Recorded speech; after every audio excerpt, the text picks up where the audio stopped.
He won't go with anyone else. The words cut across the intake room at Glenbrook Naval Veterinary Annex, like something dropped from a height. The handler on duty, a young petty officer with ink barely dry on his transfer papers, said it quietly. He wasn't explaining. He was confessing. The dog stood at the far end of the room and did not move. His name was Caspian, a Belgian Malinois, 4 years old, 72 pounds of coiled attention, short fawn coat, dark muzzle, ears forward, tracking everything. He had been brought in on a Thursday morning with a single manila envelope that contained his vaccination record, a worn leather leash, and nothing else. No service record, no certification number, no handler history. Nobody reached for him. A trainee stepped forward. Caspian turned his head 7 inches to the left. Not a growl, not a lunge, just that turn, slow and absolute, and the trainee stopped walking and looked at the floor. 3 other staff members tried in the next hour. Each one stopped. A supervisor crossed her arms and said the dog was unplaceable.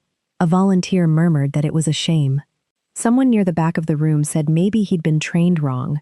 Then Vesper Hale came through the side door. She had not been summoned. She was just returning from a double shift at the base hospital and had left her sweater in the break room 3 weeks ago and finally remembered it. She was 34, dark brown hair pinned back in a loose knot, still wearing her scrubs, a small anchor pin on the left breast pocket, because someone had given it to her once, and she'd never taken it off. Her eyes were the pale gray of early morning, before the sun has decided anything. She set her bag down on the nearest chair. Caspian walked straight to her. No one spoke. What nobody there knew was that the envelope without papers and the nurse who had never trained a working dog in her life were connected by a name that had not been spoken aloud in 14 months. There are stories that stay with us, not because they end with fanfare, but because they end with the right person standing in the right room at last. We believe in those moments here at Nora's Story Haven. If you believe in them too, stay with us. We read every comment you leave, every single one. Vesper did not kneel down. She did not hold out her hand.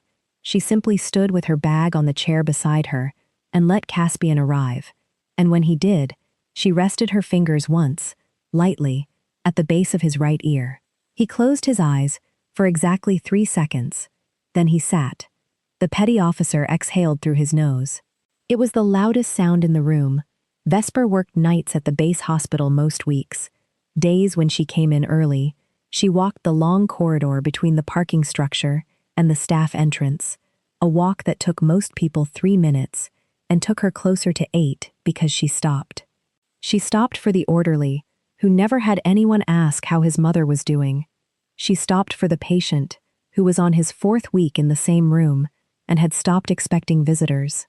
She stopped for the young corpsman sitting outside a closed door with his hands on his knees and nothing left to say. She never made it a production. She just stopped. Her coworker and closest friend, a night shift charge nurse named Delia Marsh, once said that Vesper had a gift for finding the one person in any room who believed no one was looking for them. Delia had copper-red hair cut short, and she said most things with a slight tilt of her head, like she was checking whether the world had gone level. She had worked beside Vesper for 3 years and had stopped being surprised by her and had not stopped being grateful.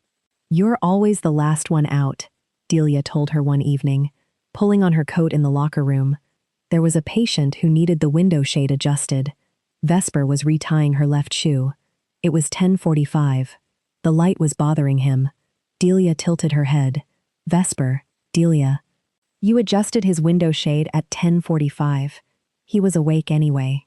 Delia laughed, the kind of laugh that is also a sigh. She said nothing more.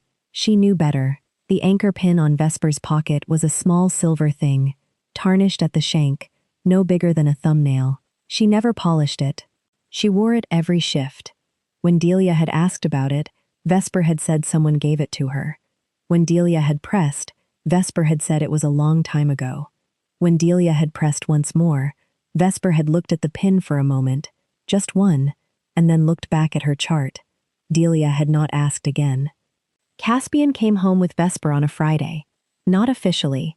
Officially, he was being temporarily boarded at an approved handler residence while the Naval Annex processed his case file, which was the bureaucratic way of saying no one knew what to do with him, and Vesper had signed a piece of paper that said she did. She borrowed a crate from a neighbor who'd had a Labrador. She bought kibble, a flat weave collar, and a foam mat that Caspian ignored entirely in favor of the braided rug in front of her kitchen window. He watched the morning light come through that window every day. Ears up, settled. He did not play. He did not pace. He moved through Vesper's small apartment with a quiet, organized alertness that was nothing like a pet and everything like a professional who has been asked to wait and has decided to wait well. He went where she went. When she sat, he sat at 11 o'clock from her knee, close but not touching, watching the room. When she slept, she would wake sometimes at 3 in the morning and find him already awake, already checking the hallway, and she would say his name softly, and he would look back at her and be satisfied. She took him to work one morning when the annex called and asked her to bring him in for a routine behavioral assessment. He walked the hospital corridor beside her, not on the leash but close, and every single person he passed, he regarded without alarm. Except once. He paused outside room 41. He turned his head left, slowly, in exactly the way he had turned it in the intake room. Not toward a threat, toward something familiar. Vesper looked at the door of room 41 and then looked at Caspian. "I don't have a patient in there," she said quietly. He remained where he was for 3 full seconds. Then he walked on. She did not mention it to anyone. She put it in the small category of things she understood without being able to explain, and she moved through her shift the way she always did. The commander's name was Breckett. He was stationed at the annex 3 days a week, a compact man, with gray at his temples, and the manner of someone who had decided every issue before anyone had finished speaking. He did not dislike Vesper. He did not think about her enough to dislike her. She was a contract nurse from the base hospital who had taken temporary custody of an unadjustable working dog, which was irregular, and irregularity gave him a professional itch he preferred to scratch. He arranged a formal assessment. He called it a routine placement protocol. He explained, in a memo that came to her on a Tuesday, that all canine animals pending reassignment were required to complete a structured task trial with a certified evaluator before any custody arrangement could be considered stable. This was standard. He delivered it as though she had no reason to anticipate anything beyond the standard. Delia read the memo over Vesper's shoulder. "That dog walked straight to you and sat down," Delia said. "You didn't even call him. It was a trial. They're running a trial on the one person he'll go to." "It's the protocol." Vesper folded the memo in thirds. "Vesper. Delia. You can't be serious." Vesper tucked the memo into her bag. She smoothed the front of her scrubs. She said, "He'll be fine," and she meant it. That was the thing about Vesper. She was never performing calm. It was just where she lived. Commander Breckett had arranged the trial for the following Thursday in the large evaluation yard behind the annex. It was a clear, cold morning, the kind where the light comes in low and sideways, and every shadow is very long. The yard had a concrete apron on 3 sides and a large observation window along the 4th, facing the interior assessment office, where Breckett and 2 other evaluators would sit. The evaluator on the yard would be a certified working dog trainer named Sergeant Cole Whitmore, on loan from the base K9 unit. He was a wide man, with a patient face, and 11 years in working dog placement. Vesper was told to stand at the center of the yard. She was not given any other instruction. Caspian was to be brought in from the far kennel gate and given the standard approach commands by Whitmore. The protocol required the dog to respond to the authorized handler only. Since Vesper held no handler credentials, the expectation, unstated but obvious to everyone watching through that window, was that Caspian would respond to Whitmore and demonstrate that the placement was an anomaly. Breckett had told the evaluators it was a courtesy assessment. He had used the word courtesy with a flat finality that contained his verdict already. Staff from the annex and a handful of off-duty base hospital personnel had gathered along the corridor window by 9 in the morning. Delia was there. She stood with her arms crossed and her coat pulled tight and did not speak to anyone. The kennel gate opened. Whitmore walked Caspian to the center hold line, 30 feet from Vesper. He issued the standard commands in sequence, precise and firm. Caspian sat, stayed, looked at Whitmore's hands, responded correctly to each one. Everyone in the corridor breathed. Then Whitmore unclipped the leash. For 3 seconds, Caspian did not move. He was reading the yard. His ears tracked left and right, cataloging everything with that organized patience that was nothing like hesitation. Vesper stood at the center of the concrete apron in her gray scrubs and her small silver anchor pin, her hands at her sides, not calling him, not kneeling, not doing anything at all. He came to her at a walk, not a run, a deliberate, measured walk, the kind that says, "I know where I am going, and I have always known." He arrived at her left side and sat. He pressed his shoulder, just slightly, against her knee. Whitmore did not move. He stood with the empty leash in his hand and he did not move. In the corridor, someone said, "He's supposed to stay," and someone else, lower, said, "He did stay." Commander Beckett uncrossed his arms. "It's a fluke," he said. "Let's run the secondary." Whitmore turned and looked at the window. He held the look for a moment longer than was comfortable. Then he turned back to the yard and ran the secondary protocol. Recall at distance, object indication, pattern hold. Every time, Caspian returned to Vesper's left side. Every time. By the 4th recall, no one in the corridor was talking. They watched with the specific silence of people who are revising something they believe to be settled. Whitmore walked to the fence at the edge of the yard and stood there with his hand on the post, his back half turned to the window.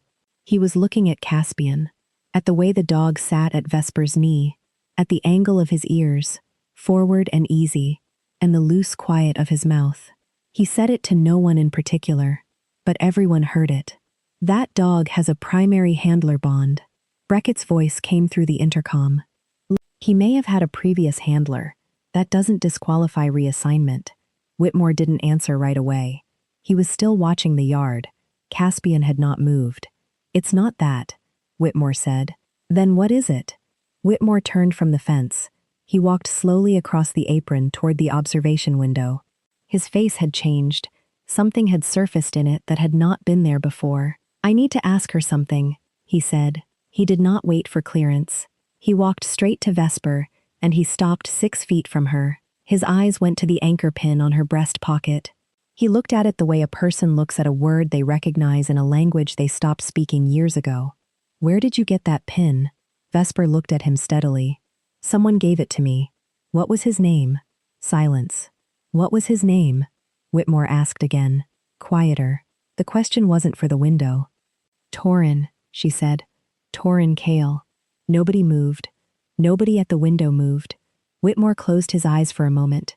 When he opened them, he looked at Caspian, who had not shifted from Vesper's side, and then back at Vesper, and his voice, when it came, was very low. "Torin Kale," he said, "was one of my handlers." Vesper did not speak. Caspian's ears did not move. "He was partnered with this dog," Whitmore said. "For 2 years." "What?" This from Delia, through the glass, barely audible. "Caspian was Kale's dog." Whitmore said it plainly. When Kale was transferred to medical, Caspian was redocumented and sent to intake. The paperwork was lost in the transition. Nobody connected them. Beckett said, "If that's the case, where is Kale now?" Whitmore looked at Vesper. Not at the window. At Vesper. She said it quietly. "Room 41. The corridor went absolutely still. Delia's hand came up to her mouth. "He came in 3 weeks ago," Vesper said. "Cardiac episode. He's been recovering. He doesn't know Caspian is here." She paused. "I didn't know Caspian was his." Whitmore looked at the dog at her knee. He said, "Caspian knew." Someone in the corridor made a sound that was not quite a word.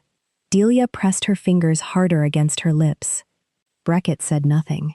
He stood very still in the assessment office with his memo in front of him, and the word courtesy sat inside it and did not mean what it had meant before. Whitmore turned to the window. "Before any of that," he said, "I want to tell you what kind of handler Torrin Kale was." He looked at Vesper when he said it, not at Beckett. "I want you to know, because you have been caring for his dog without knowing why you were, and you deserve to know." He spoke for 7 minutes. Short sentences, the kind a man uses when he is careful about what he is saying, because what he is saying is true. He said Torrin Kale had never been late to a shift, not once in 4 years. He said Caspian had been difficult to place out of the kennel program because the dog ran emotional temperature on a person in the first 30 seconds and would not accept a handler whose attention was divided. Kale's attention had never been divided. He said there had been a deployment rotation where Kale had voluntarily remained at the staging facility for 6 additional weeks because Caspian had refused a replacement handler and Kale would not leave him to be kenneled alone. "That is not protocol," Whitmore said, without apology. It was the right thing. He said that when Kale was transferred to medical leave, he had placed the anchor pin from his dress uniform into an envelope and sent it to Vesper without a note because he had not wanted her to worry. She had not known what it meant. She had only known it was his, and so she wore it. He sent the pin, Whitmore said, because he couldn't send the dog. 3 people in the corridor were crying, quietly, the way people cry when they are not trying to. Vesper stood in the cold yard with her hand resting at Caspian's ear, and she looked at the ground for a moment, and then she looked back at Whitmore and said the only thing she said about herself in any of it. "He always said the dog would tell me when things had gone wrong." Whitmore nodded once. "He wasn't wrong," Whitmore said. Delia wiped her cheek with the back of her hand. Commander Beckett set down the memo. He did not pick it up again. Whitmore turned to the window then, finally, and addressed it directly. He said what he had to say. "That dog is not unplaceable," he said. He found the one person his handler trusted most in the world, and he walked to her. That is not a liability. That is what 11 years of working with these animals looks like, when everything has gone exactly right. He paused. "I recommend permanent placement." Beckett was quiet. When he finally spoke, his voice had lost its clipped certainty. He said, "I'll process the documentation today." The applause, when it came, was not loud. It came from the corridor, from Delia first, and then from the others who had gathered there, and it was the kind of applause that means, "We saw this, and we are witnesses to it, and we did not want it to go unacknowledged." Vesper did not look at the window. She looked at Caspian, who sat at her left knee in the cold morning light, calm and alert, and entirely certain. There was one more thing Whitmore said, as he gathered his clipboard, and his notes, and the empty leash. He said it quietly to Vesper, as he passed her on his way to the gate. He used to say there are 2 kinds of quiet, the kind that is empty, and the kind that has decided something. He glanced at Caspian. "This dog lives in the second kind." Vesper smiled. It was the first time she had smiled all morning. It changed everything. They brought Torrin Kale out in a wheelchair the following afternoon. The base hospital physician had cleared a 30-minute supervised visit, and someone on Whitmore's recommendation had arranged for it to happen in the annex courtyard, where the light came in warm and low through a gap in the buildings at 2 in the afternoon. Vesper walked beside the chair. Caspian walked on her left. Torrin was 41 years old, dark-haired, with the careful stillness of a man who had recently been reminded that his body had opinions about how it was treated. He did not know who had arranged the visit. He knew only that Vesper had asked him to come outside. When the gate opened and Caspian stepped into the courtyard, Torrin Kale did not speak. He gripped the arm of the wheelchair with his right hand and went very still. Caspian walked forward. No commands, no leash. He pressed his head, once, against Torrin's knee, and held it there. Torrin put his left hand on the dog's neck and did not lift it for a long time. He said, low and rough, "Hey, buddy," that was all. Vesper stood 3 feet back and let it be what it was. Months later, on a Tuesday morning in early spring, the annex courtyard had a new routine. Anyone at the base hospital who wanted to know about it only had to ask Delia. She would tell them, with that small tilt of her head, that every Tuesday at 2 in the afternoon, if the weather held, Torrin Kale walked from the outpatient wing, through the side corridor, to the annex courtyard, and Caspian was there, and Vesper was usually there too, and for 30 minutes, the three of them existed in the particular quiet that has decided something. It had become a thing the staff looked forward to without anyone planning for it to be that way. A girl named Phoebe, 7 years old, daughter of a base corpsman, saw the three of them in the courtyard one afternoon and asked her father what the dog was doing. Her father thought about it for a moment. "He's keeping watch," he said. Phoebe considered this. For what? Her father looked at Torrin with his hand on the dog's back, and at Vesper beside him, with the small anchor pin on her pocket, catching the afternoon light, and he said, "For the people who kept watch for him."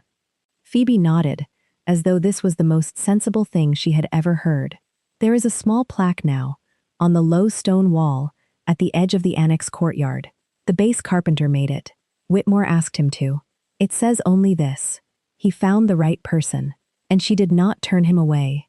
And on Tuesdays, when the light comes in warm and sideways across the courtyard, Caspian sits in the same spot he always chooses, ears forward, watching the yard, the same way he stood at the far end of that intake room on a Thursday morning, before anyone understood what they were looking at. Nothing had changed, and everything had. If this story found you today, we think it found you for a reason. Here at Nora's Story Haven, we believe that the quiet ones, the ones who just show up and adjust the window shade and wear the pin without knowing why, are the ones holding more than any of us can see. If you want more stories like this one, subscribe.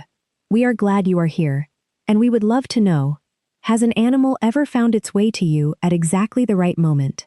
Tell us in the comments. We will read every word. Vesper noticed that first, the way Tuesday had become a word with weight. Her patients mentioned it without prompting. The young corpsman from the 4th floor orthopedic ward, whose name was Felix, and who had not smiled easily since his second deployment, began timing his afternoon break to coincide with the courtyard visit. He never said why. He just stood at the far window with a paper cup of coffee and watched Caspian settle beside Torrin's chair, and something in his shoulders went down an inch. Delia noticed Felix noticing. She said nothing about it. She simply made sure he always had a clear view. That was the thing about what had happened in the courtyard that February morning. It did not stay contained. It spread the way warmth spreads, not by announcement, but by contact.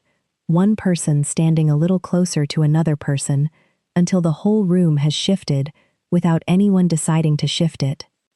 Torrin's recovery continued. The physicians were careful to say measured things about timelines, and Torrin listened politely, and then did what he was told, and nothing more dramatic than that. He was not a man who pushed for credit. He walked the corridor each Tuesday, with the careful deliberateness of someone who understands exactly what his body has been through, and is treating it with appropriate respect. Vesper walked with him most days. Not all days. Some days she was in surgery support, or covering a short-staffed shift on the overnight ward, and on those days Delia walked with him, because Delia had decided that was a thing she did now, and had not announced it as a decision. Caspian's placement was made permanent at the end of March. The paperwork arrived in a plain envelope, and Whitmore signed it, and Breckett countersigned it, and Vesper received her copy on a Friday afternoon and set it on her kitchen table and looked at it for a moment. Caspian sat beside her on the braided rug in front of the window. The late light came through at a long angle and caught the dust in the air and made the room look like something painted rather than lived in. She put her hand on his back. He leaned, just slightly, into her palm. She said, "Okay then." He looked at the window. She looked at the paperwork. Neither of them needed anything more than that. Whitmore came to the annex one last time in April, not officially, just to check on the placement, he said, though everyone understood he came because he wanted to see it for himself one more time. He stood in the courtyard with Torrin and watched Caspian move between them both, with that organized, unhurried competence, and he crossed his arms and nodded once, slowly, the way a man nods when something has ended the way it should have. You know what I keep thinking about, Torin said. Whitmore waited. That he found her. Torin looked at Caspian. I never told her which base. I never told her where he'd be processed. I sent the pin, and I thought, she'll understand eventually, or she won't, and either way I couldn't do anything about it from where I was. He paused. He just found her. Whitmore said, they usually do. Torin smiled. It was a small, weathered thing, that smile. The kind built out of what a person has been through, rather than what they are hoping for. It suited him completely. In the courtyard, Caspian turned his head and regarded them both with that still, forward attention. The afternoon light lay across the pale stone, in long, warm bars. The plaque on the wall caught the sun along its upper edge. He found the right person, and she did not turn him away. Not because it was protocol, not because anyone had arranged it, because a dog had walked across a room toward the one person in the world who had been, without knowing it, keeping faith with the thing he was waiting to come home to. That is what quiet looks like when it has decided something, and it holds.